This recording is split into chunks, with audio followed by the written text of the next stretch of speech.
Perlunya store building material bertransformasi dari tradisional ke modern. Sahabat bisnis, bagaimana aspek pelayanan yang diharapkan konsumen ketika berbelanja ke supermarket building material? Mari kita ulas bersama. Kita sering mendengar ungkapan klasik bahwa pembeli atau konsumen adalah raja. Bahkan ada hukum pertama yang terkenal dalam pelayanan adalah konsumen selalu benar. Jika konsumen salah, perlu kembali pada hukum pertama tersebut.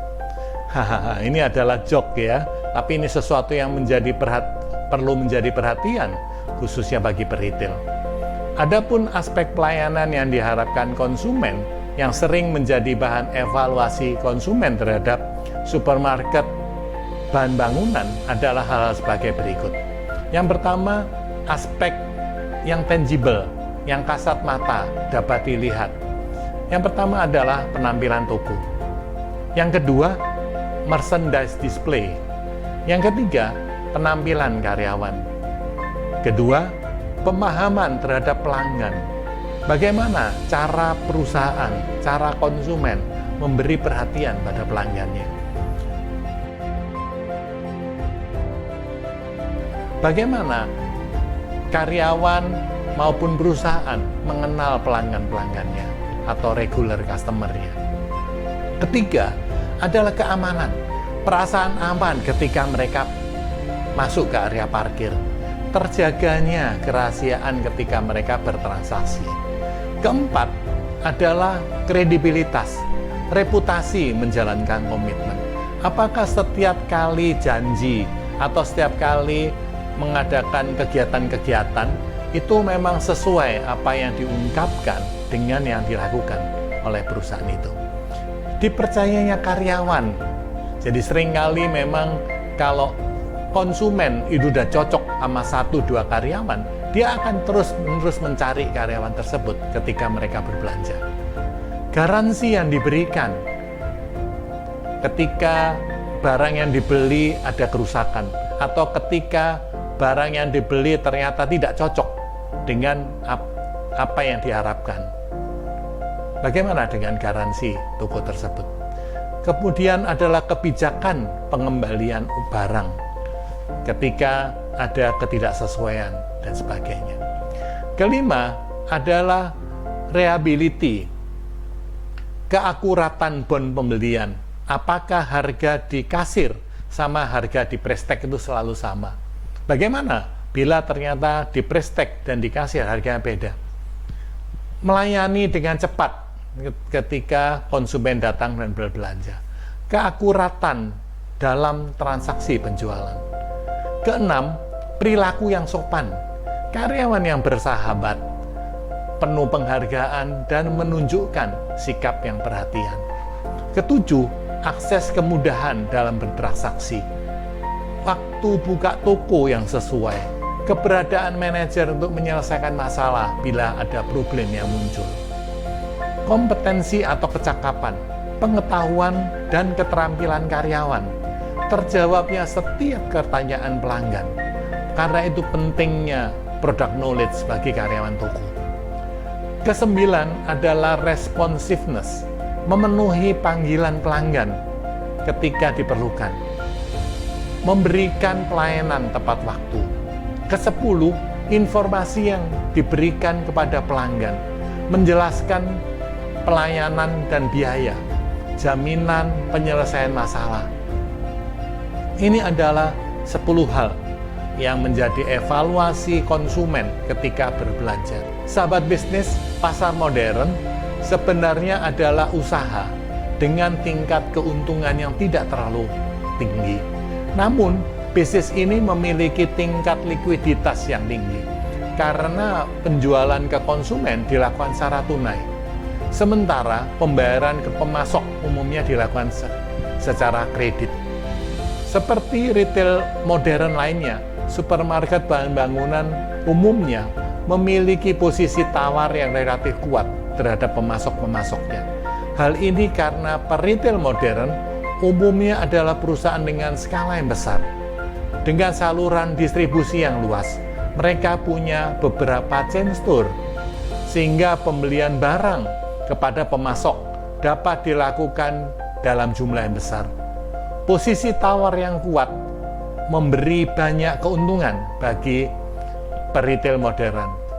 Selain bisa mendapatkan kemudahan dalam hal jangka waktu pelunasan barang, diskon harga juga semakin mudah diperoleh dengan posisi tawar yang kuat tersebut. Kendali prospek supermarket bahan bangunan di Indonesia masih menjanjikan, namun industri ini akan menghadapi beragam tantangan, terutama pada era revolusi industri 4.0 saat ini. Setidaknya ada 4 tantangan yang dihadapi oleh supermarket bahan bangunan. Tantangan pertama adalah perubahan tren belanja dari belanja di pasar menjadi belanja secara daring atau online. Bisnis retail yang lebih mengandalkan toko-toko fisik kini semakin tertekan karena adanya perubahan tren belanja yang beralih ke arah online. Transaksi digital ini akan terus berkembang dan semakin memudahkan konsumen untuk mendapatkan barang yang diinginkan tanpa perlu repot keluar rumah. Hanya bermodalkan telepon seluler atau ponsel serta kuota internet, konsumen bisa mencari berbagai kebutuhan sehari-hari tanpa perlu mengunjungi toko-toko dengan jarak cukup jauh yang dapat menyita waktu, tenaga, dan biaya transportasi. Berbelanja secara daring selain memberikan kemudahan, barang-barang pun bervariasi dengan harga yang lebih kompetitif. Tidak mengherankan apabila perubahan tren belanja ini menjadi tantangan tersendiri bagi industri retail.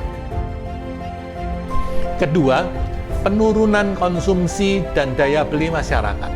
Merebaknya pandemi COVID-19 di tanah air sejak Maret 2020 tidak hanya berdampak pada kesehatan semata, tetapi juga membuat perekonomian nasional terganggu.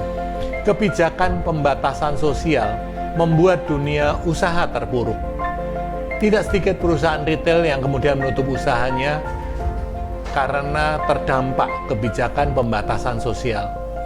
Tutupnya usaha retail ini tidak lepas dari turunnya konsumsi dan lemahnya daya beli masyarakat. Ketiga, mempertahankan loyalitas konsumen. Menumbuhkan dan menjaga loyalitas konsumen pada era digital dianggap oleh sebagian pengusaha retail lebih sulit dibanding pada era konvensional dulu. Sekali lagi, karena barang kebutuhan sudah tersebar di berbagai online shop atau e-commerce dengan banyak varian dan harga yang lebih murah. Konsumen saat ini mempunyai banyak sekali pilihan. Tantangan keempat adalah regulasi. Terdapat 2 faktor yang menjadi nafas industri retail, yakni retail is detail dan retail is expansion. Retail is detail mencakup perhatian terhadap interior toko, merchandising, dan harga diskon. Sementara retail is expansion berarti pertumbuhan retail ditentukan oleh ekspansinya, baik dari segi produk maupun toko. Pasang surut industri retail di Indonesia tidak terlepas dari mata rantai dan ruang lingkup faktor-faktor internal yang memengaruhi keberlangsungan industri ini. Faktor eksternal seperti pandemi yang berkepanjangan telah memunculkan strategi baru agar industri ini tetap mampu bertahan, menggerakkan roda perekonomian dalam skala yang lebih luas. Supermarket bahan bangunan ke depan harus memfokuskan diri pada strategi menangkap potensi kelompok besar konsumen yang akan muncul. Pasalnya, kelas menengah ekonomi di Indonesia diprediksikan akan terus bertumbuh. Ada metode sederhana yang diklaim ampuh untuk mendorong pertumbuhan yang menguntungkan bagi supermarket bahan bangunan. Metodologi tersebut harus mengidentifikasi tentang pembeli, unit apa yang dibeli, kapan dibeli, di mana dan bagaimana pembelian itu terjadi. Untuk memahami perilaku pembeli dan jenis gerai tertentu, ada 5 pertanyaan utama. Pertama, siapakah konsumen yang tepat sehingga akan menentukan pertanyaan seberapa efisien pelaku bisnis menjangkau dan melibatkan konsumen baru ini. Kedua adalah di mana mereka, lalu bagaimana memastikan bahwa kita memiliki produk yang tepat bagi konsumen dan di saat yang bersamaan mampu menyeimbangkan pertumbuhan serta biaya berbisnis. Ketiga adalah apa yang akan konsumen beli dengan menganalisis produk apa yang sesuai dengan keinginan konsumen dan apa yang harus kita jual kepada konsumen sehingga margin keuntungan menjadi optimal.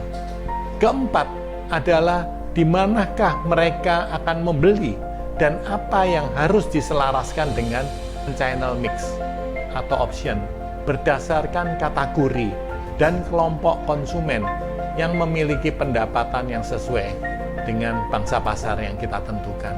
Strategi seperti apa yang harus diterapkan untuk memenuhi kebutuhan konsumen di saat yang tepat? Pertanyaan kelima adalah bagaimana mereka akan membeli, serta bagaimana kita memberikan pengalaman yang dapat meningkatkan ketertarikan konsumen untuk melakukan pembelian. 5 pertanyaan tersebut di atas untuk dapat memahami siapa konsumen kita. Hanya dengan memahami konsumen ini, peritel bisa memenangkan pasar. Sebab pada dasarnya, semua transaksi sekarang harus semulus mungkin. Sehingga pemahaman terhadap konsumen itu menjadi unsur yang penting. Karakteristik konsumen Indonesia mengungkapkan bahwa kedekatan lokasi berbelanja dan kenyamanan menjadi prioritas penting bagi mereka. Ini bukan tentang offline ataupun online, namun bagaimana peritel bisa mencari solusi agar komunikasi dengan pembeli bisa terjalin akrab dan dua arah. Tidak kalah penting yang juga harus dilakukan peritel saat ini adalah supaya pelanggan bisa menggunakan lebih dari satu channel penjualan seperti toko fisik. Misalnya e-commerce atau internet, mobile atau m-komersial, sosial komersial, dan lain-lain.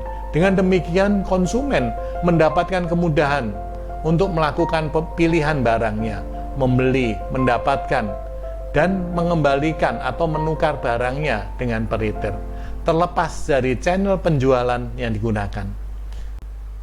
Sahabat bisnis, dengan demikian perlu kreativitas dan terobosan-terobosan terbaik yang beraneka ragam untuk dapat memenangkan hati pelanggan. Semoga ini semua dapat kita lakukan.